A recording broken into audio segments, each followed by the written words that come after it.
사실문제 1. 오늘날 세계 모든 저소득 국가에서 초등학교를 나온 여성은 얼마나 될까? A. 20%, B. 40%, C. 60%. 응답자 중 7%가 정답을 맞췄다. 정답은 C. 즉 저소득 국가에서도 여성의 60%가 초등학교를 나온다. 응답자 다수는 고작 20%로 추측했다. 기대 수명, 영양 부족, 수질, 예방 접종률을 두고 비슷한 질문을 했을 때도 특히 저소득 국가의 몇 퍼센트가 현대적 삶의 기초적 단계를 충족하고 사는지 물었을 때 역시 같은 결과가 나왔다. 저소득 국가의 기대 수명은 62세다. 그들 대부분이 먹을거리가 충분하고 수질이 개선된 물을 이용한다. 하지만 극소수만 정답을 맞췄다. 그렇다면 이 문제를 풀어보자. 전 세계 인구 중 몇 퍼센트가 저소득 국가에 살까? 다수가 50% 이상이라고 대답했고 그 추정치 평균은 59%다. 그러나 정답은 9%다. 전 세계의 겨우 9%가 저소득 국가에 산다. 그리고 아까 얘기했듯 그 저소득 국가의 삶이 생각만큼 나쁘지 않다.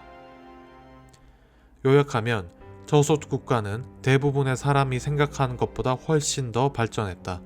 그리고 그런 나라에 사는 사람들은 생각보다 훨씬 적다. 둘로 나뉜 세계에서 다수가 비참하고 결핍된 상태로 살아간다는 생각은 그야말로 착각이자 전적으로 오해다. 사실문제 2. 이 부분이 가장 중요하니 귀 기울여 듣기 바란다. 세계 인구의 다수는 어디에 살까? A. 저소득 국가, B. 중간소득 국가, C. 고소득 국가. 세계 인구 다수는 저소득 국가도 고소득 국가도 아닌 중간소득 국가에 산다. 중간소득 국가는 세상을 둘로 나눈 사고방식에는 존재하지 않는 범주이지만 현실에서는 엄연히 존재한다. 인류의 75%가 사는 곳이자 사람들이 간극이 있을 거라고 생각하는 곳이다. 중간소득 국가와 고소득 국가를 합치면 인류의 91%에 해당하는데 이들 대부분이 세계 시장에 편입되었으며 괜찮은 삶을 산다. 인도주의자에게는 기쁜 일이고 세계적 사업을 하는 사람에게는 중요한 일이다. 중간층에 사는 50억 인구가 잠재적 소비자로서 삶의 질을 높이며 샴푸, 오토바이, 생리대, 스마트폰 등을 소비한다. 그런 사람들을 그저 가난한 사람으로 치부한다면 큰 시장을 쉽게 놓쳐버리는 꼴이다. 우리는 여러 나라를 두 집단으로 나누는 행위를 멈춰야 한다.